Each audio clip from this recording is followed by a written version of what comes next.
What was it that Connor Stallions had to say? And for those that might just be tuning in, because despite his best intentions, Connor Stallion's name is not a household name. Even among football families, you probably have to think for a second. But Connor Stallions is whom, for those that don't know? Yes, just for those who don't know, Connor Stallions is the the Michigan assistant who was alleged sign stealing for the Wolverines. He was Now allegedly going. let's move past alleged because Okay, straight up sign stealing. yeah, there's been enough reporting, and the NCAA came down on them. It's like once, I mean, you could be an alleged murderer, but I think that once the courts weigh in on that, it's beyond that point. So Yes. I realize you're trying to be legally correct and all that stuff, but I think we can move past that. Okay, so Stallions was the one sign stealing for Michigan, which starting in 2021 and through the 2022 when they didn't win the national title in 2022, but through 2022, Connor Stallions was allegedly going to games with, or not allegedly, he was going to games with a video camera and scouting team signals on the other side and going back to Michigan. Now, he wasn't just doing it for opponents of Michigan. He was doing it for other teams that could be potential opponents of Michigan, or that Michigan just needed to lose so they could get to the college football playoffs. So in 2022, South Carolina was borderline left for dead. They were going to go 6-6. Shane Beamer was going to get fired. And then out of the blue, in back-to-back weeks, they beat Tennessee and Clemson, both of whom would have gone to the college football playoff had they not lost those games. And Connor Stallions scouted both of those teams in October before they played South Carolina. So many of us believe that the whole Columbia collapse in 2022 has to do with Connor Stallions scouting South Tennessee beforehand. Now, to be fair, there was also the whole Jeremy Banks fight with Hendon Hooker, where half the team sided with Jeremy Banks and it split the defense and it split the team. The defense was already struggling and already had issues. There were a lot of other problems in that game. Hendon Hooker getting hurt. A lot of other things happened. But You want another reason to hate Jeremy Pruitt? I was told fairly recently that he was kind of at the center of that. He reached out to Jeremy Banks beforehand about how he was being treated, supported him in that regard. There was a contingent, you say split half and half. Probably wasn't that. I was told it was about 20-25% were still Pruitt guys. So another reason to hate Jeremy Pruitt, aside from his lack of a good haircut. he is petty as heck, if that's the case. But wow. Now, I want to play real quick what Connor Stallions said on an interview with The Athletic, and it's a full hour, 20-minute interview. You guys can go watch it. It's a decent interview. As I think somebody said, I apologize. I want to go to the message board, but someone said earlier up that basically he was pulling an OJ yesterday, which was, if I signed Steele, I would have done this. That was a whole freaking interview, basically. But he denies the Tennessee-South Carolina game, and I'm going to give his reasonings. We're going to play it here real quick because Hey, let me take the second while you cue that up just to throw this out there. I think OJ did it. I think OJ did it too. I mean, that's just me. I mean, I don't know, but I wasn't there, but it's just a hunch. All right, go ahead. What do we got here? All right, here we go. We got Connor Stallions. Let's roll. Talking about why he didn't steal signs for of Tennessee's for South Carolina. Never met anyone at South Carolina. I'll also say this about Tennessee too. Joe Milton, I'd ask Joe Milton and Hendon Hooker. They know the truth, and they. I'm tight with both of them. There was no trying to screw over Tennessee. I'll also say this. I guess my third point is, let's just say I had everything on a team. Mm-hmm. Why would I not want to play them in the playoffs? Why would I? It's true. Like, I'd rather. No. I'll tell you why. It's because he's a sycophant. Because he wants to. He doesn't have the football acumen to be a coach. He's a hanger-on. Tennessee's got him. Everybody's got him. and he wanted to be appreciated by coaches like Jim Harbaugh, who are very good football coaches. That's why. So he would do it for South Carolina. He'd do it for Clemson because their coaches would say, and there's an underground network that meets on Sunday and trades this stuff, these signal stealing things. Because he wants for Dabo Swinney to think he's cool. He wants the assistant coaches on Clemson staff to think he's cool. That's why he would do it. He wants Shane Beamer to think he's cool. That's why he would do it. And to think that a guy as stupid as him has some plan that's going to cover a college football playoff berth. I mean, nobody knew that they were going to match up against Michigan or any other team. I have my own take on it, but I'm saving it for when we queue up the downs from Coop because I have my own thoughts on this too, on why it would make sense. You want me to do it right now? Yep, let's queue them up. Coop here. First down. What's first down, Caleb? All right, first down. Do you believe him when he says he's friends with Joe Milton and Hendon Hooker? I mean, I define friends. I mean, do they go out and get wings together? Or? Well, okay. Joe Milton did play at Michigan, I guess, when he was on the staff there for a minute, so maybe he knows him. And I don't know. Let's define this as friends. Hendon Hooker plays for the Lions, right? Correct. Okay. Or he did. He's now with Carolina, but he did play for the Lions. Okay, well, let's take Carolina. That's even more plausible. So Connor Stallions, I don't know where he lives, but he probably has a condo in Columbia, South Carolina, since he gave them signals.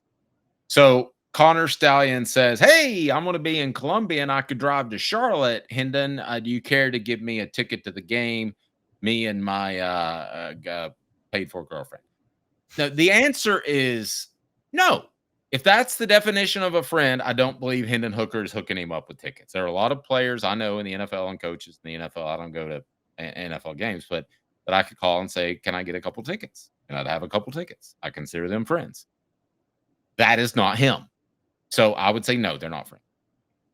I agree. They're not friends. And he probably spent more time with Joe Milton only because Joe Milton played for Michigan when he was on the staff at Michigan. So, I mean, like, I guess at that point, are you friends with everybody that came through the football program? No. So you're right. And listen, Hendon Hooker's really smart. So you keep your friends close and your enemies closer, right? So he's not going to go make the guy mad. And Hendon Hooker's a good Christian man. So if Hendon Hooker doesn't going to like you, he's going to be the type of guy who keeps it to himself, right? Totally agree. 100% agree. All so, right. Yeah. Coop here. First down.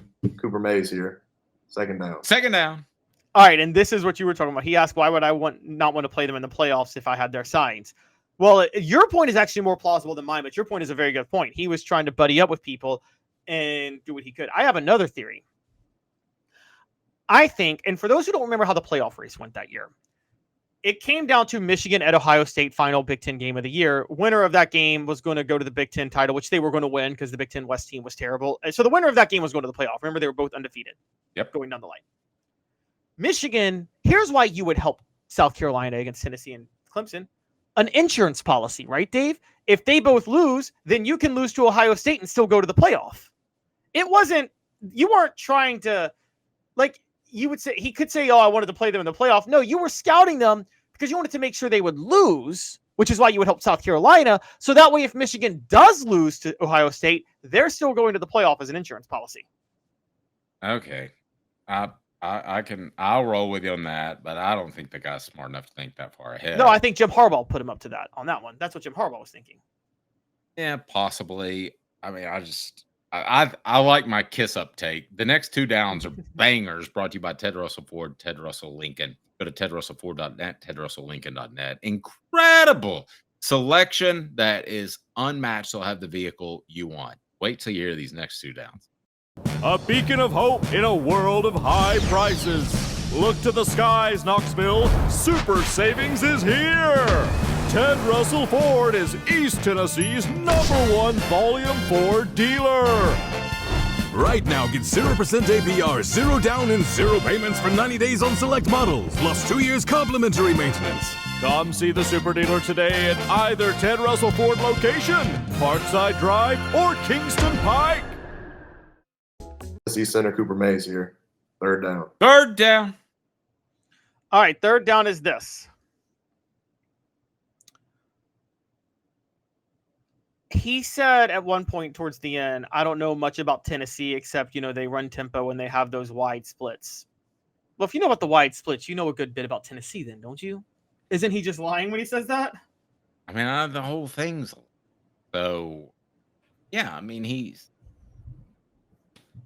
I don't know. I mean, he's a liar's a liar's a liar. I mean, if you can't believe what they say. I mean, I've come across some people that just absolutely lie for no reason. Yeah. And I think there are definitely people that do that, and they're just prone to lie. You broke up a little bit. Go ahead, Yeah, Caleb. so I apologize. I'm having Wi-Fi issues right now. Okay, so you're right. I mean, a liar is a liar. And I think that him saying I don't know much about Tennessee, I'm like, well, you scouted them. And why wouldn't you know much about Tennessee then if you scouted them? And then he said, oh, other than they were in the wide splits and tempo. Well, the wide splits alone, you have to know a good bit about them to know that alone. And you say you're tight with Hendon Hooker and Joe Milton. So That's a good point. And pointed out on our message board, we appreciate that, is David says he kept contradicting himself in the interview. He did. And listen, if you're just a football fan, how do you not know a good bit about Tennessee in their resurgent year when they're dominating in recruiting? They're the NIL team du jour. They're coming out of nowhere. They have the most exciting offense. I mean, how many times were they the lead story on college football today or whatever show you watch? I mean, how could you not know something about Tennessee? Oh, he absolutely knew a lot about them during that time. I totally agree. I'm not saying you did. I'm not saying you knew who their backup left guard was, but for the love of Pete, good gracious, I'm glad I didn't have to watch this whole interview and you do the clipping, because this would have made me ill. Yeah. Go ahead. No. I certainly we agree. got All SEC center Cooper Mays here. Fourth down. bring it. Fourth down. Do we believe Connor Stallions ever went rogue? And I was just going to ask if he's lying for fourth down, but that's just obvious. So that's such an obvious that he's a liar. Do we believe Connor Stallions ever went rogue beyond what Michigan put him up to do? Yes, guarantee you. And you know why? Why? Because he wasn't given a better position at Michigan. They used him for what they needed, and they never had any intentions of protecting him from the public criticism. They never had any intention of elevating him to like a GA coach, perhaps, or an intern coach or something along those lines. What was it they called Joey Halsley before he was the offensive analyst, I believe? Yeah, they had no intentions of doing that. And he got that message at some point along the season. And then he started, I believe firmly in this. Then he reached out to Clemson, or he reached out to those he knew. And one was South Carolina. I believe there were other schools we don't know about he reached out to, because at this point, the guy realizes that Harbaugh's not going to take care of him, that Harbaugh's probably going, because these guys know weeks before when somebody's about to bolt other than Lane Kiffin. So, but I guarantee you those coaches knew that he wanted to go to Southern California. So he had an idea that Jim Harbaugh was bolting.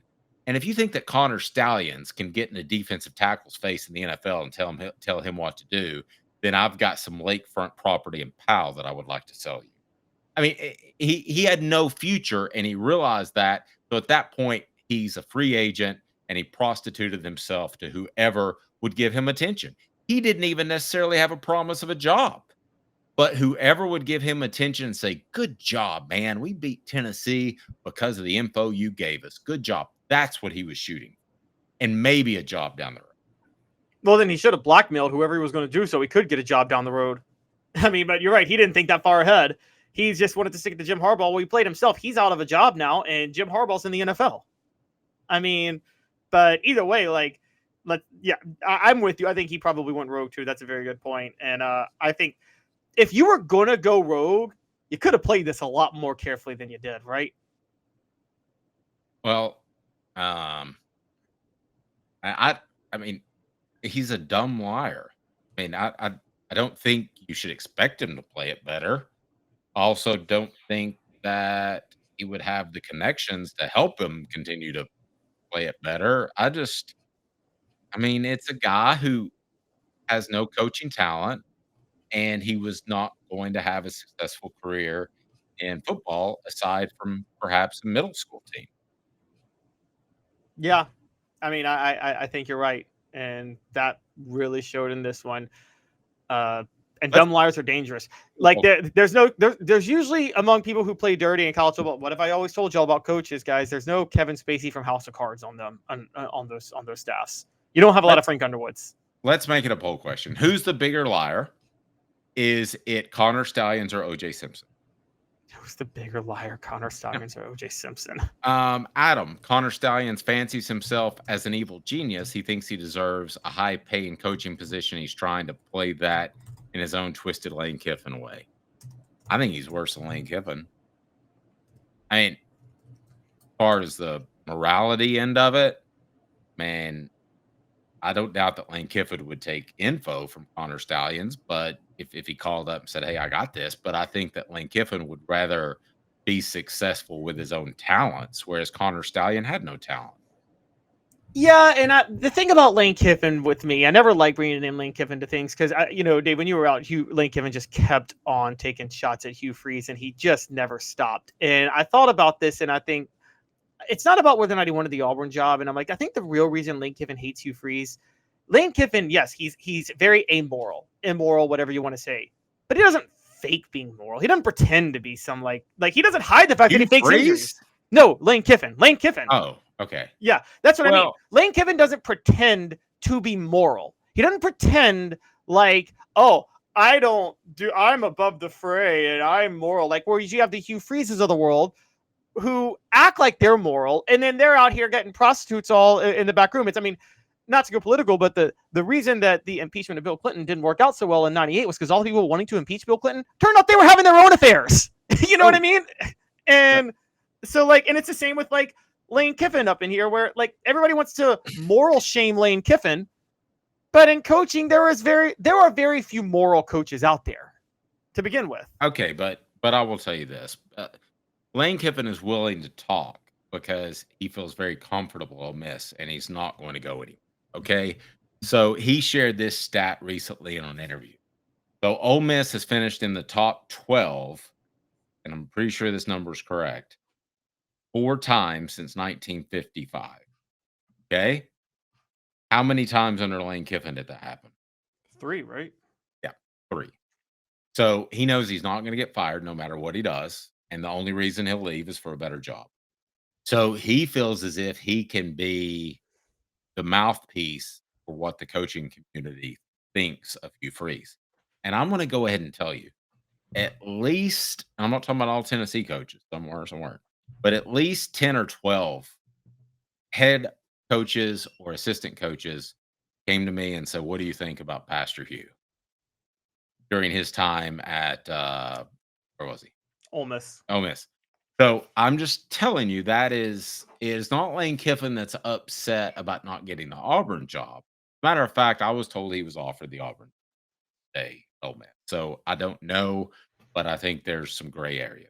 But it's not that Lane Kiffin has a problem with Hugh Freeze having the Auburn job. It's that he has a problem with the duplicity of it and the fact that Hugh, as you mentioned, props himself up as a great man of God, and basically everything we know about him would lead us to.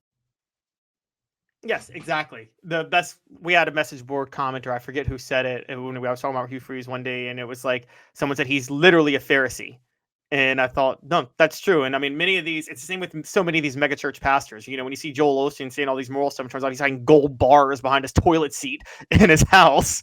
And I'm like, okay, homeboy, Pharisee, like literally what Jesus warned about, and it's like Hugh Freeze is that. And I'd rather the Lane Kiffin that just says, I'm not that, and I don't care to be moral, and hate me for it all day. But his point would be, but you're no better than me deep down on the inside. Bigger liar, OJ Simpson or Connor Stallions? What do we got there? What's our poll question saying? If you can some way work that into the SEO headline so that Connor Stallions see that would be fantastic. That's up to you. Yeah, well, right now OJ's winning 67-33, and I'm actually going to say who's a worse liar because that's not fair to Connor. He didn't kill his wife. Okay, so like I'll say Not that who's we know of. True. Okay, who's a worse liar? Immorality's a slippery slope. Now, to be fair, OJ actually got away with it. Connor Stallions didn't, but you know. Yeah.